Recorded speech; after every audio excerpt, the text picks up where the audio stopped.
mundele mundele sana critique mususu mundele soka muni critique bato lingeli susu na poko zosane il démissionne. Vous savez bien que le peuple congolais a linga kabila tamukete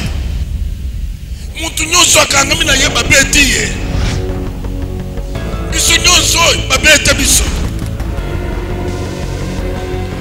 ba musicien kobeta banani kobeta papa kengo alingaki akufa na cardinal nani babeti te politicien na nyataka na poto kaka likolo na yo eso ko mona tekete bande kwa ngolo bolingi te na selini netika na ngai te ezakaka tozana bilobo komona te. Bien-aimé dans le Seigneur Jésus-Christ, bisika balingi ote longwa mutumoko kosote soko zana ndeko soko zana muninga aza camarade ya muyini na yo sache bien kaza muyini na yo camarade na yo muyino ya yo azape muyini na ye vrai camarade wana Mobutu azali na onim azo sali discours na moment Egypte ezalaki problème na Israël mboka ya Nzambe Mobutu azolo boboyi aboseni ke bazaba na bilaka entre amis et un frère le choix est clair. Babimao bakangina ambassade na sima ya bango ken c'était le délige bapupula ki makolo Kongo ezalaki moti na komisaki Nzambe lero mokonzi Félix aye akekuluka ba Israeli asengi pardon auto solo baba kufungula ambassade na bango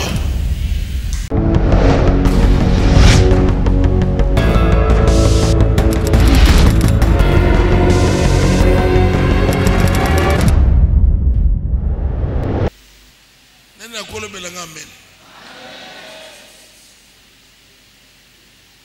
bisika bayini yo ngana koseyo yo longwa na milie wana tika omoni ngana fandaki komisona zoto nake est-ce que mandiko bebike batu bayini bango omoni mundele sana critique mususu mundele soka moni critique batu lingeli susu te na poko zosane il démissionne. Osa conscient que balingi bisote mais ozolo bake tozo foncer ba komoni alors ça mutema be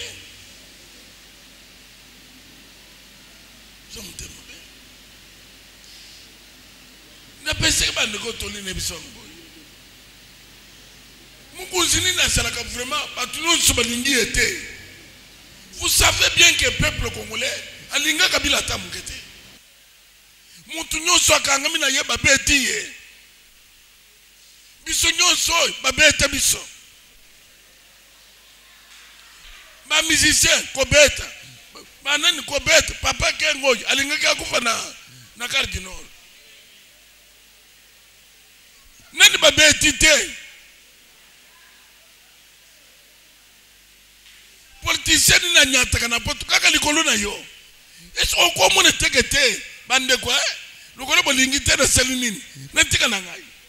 te ezaka ka tozana bilobo ko mona te. Bien-aimé dans le Seigneur Jésus-Christ, bisika balingi ote longwa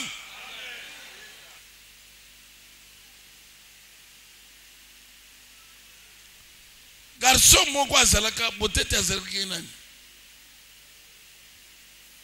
azalaki député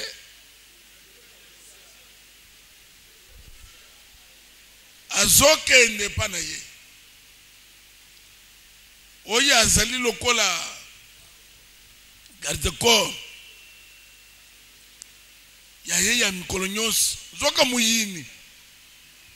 ye nda aza en contact na bato tozwi nzela songolo bozala deja liboso po boyeba ndenge nini ya kusala bobwaka libanga deja sikoyo azoseke chef tokozila omoni muyini mabe na ye yangoyo Judas Iscariote azoka ne mbangu akomi na kaya bagina Yesu lobi oh bomuni mutoyi ndazalaka na ye butomoyi ministre of finance na ye wana boko tsaye ayo ndenge nini or mutu moko ko sote soko zana ndeko soko zana muninga aza camarade ya muyini na yo sache bien kaza muyini na yo camarade na yo muyino ya yo azape muyini na ye vrai camarade ye wana ya soka tale nani kenjo wana jamais akota ote lokola ya finga Clément ngana ko yamba ya ote nde camarade na yo ye wana mais oyo ochama toy o nazalaki na ba Clément yo zakina ba Clément no to soli makamu to zo soli makamu sus makamu nini ezeli ko lié bino na ba Clément ennemi na ngai Mobutu azali na onini azo sali discours na moment Egypte ezalaki problème na Israël mboka ya Nzambe Mobutu azolo boboyi aboseni ke bazaba na bilaka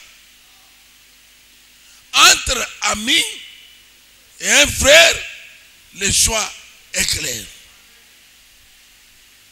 na pone Egypte c'est mes frères africains Israël babimao babimbakao bakangina ambassade na sima ya bango ken c'était le délige bapupula ki makolo zamba lobi oya ko pambule bino ngape na pamulie oya ko modiri bino ngape na modiri ye kongweza la ki moti na komisaki Nzambe lero mukonzi Felix aye akekuluka ba Israeli asengi ba pardon auto zolo ba kufungula ambassade na bango bien aimé zalana muninga keko zana muyini ennemi azalaka oya zamo musika mais ennemi ya pene babakiselaka yena komu mususu nani très aza ennemi mais pourquoi besoin benge très c'est parce que ye aza mutu akotaka na chambre na yo mutu ayebi yo bien aimé zala ta ennemi me kozala très je me rappelle bien tika ya Bible ya kaka obisonyo sto botami Israël bitumba na Egypte basala 6 jours bitumba 6 jours Zamba démontrer Egypte que nazali na kati na Israël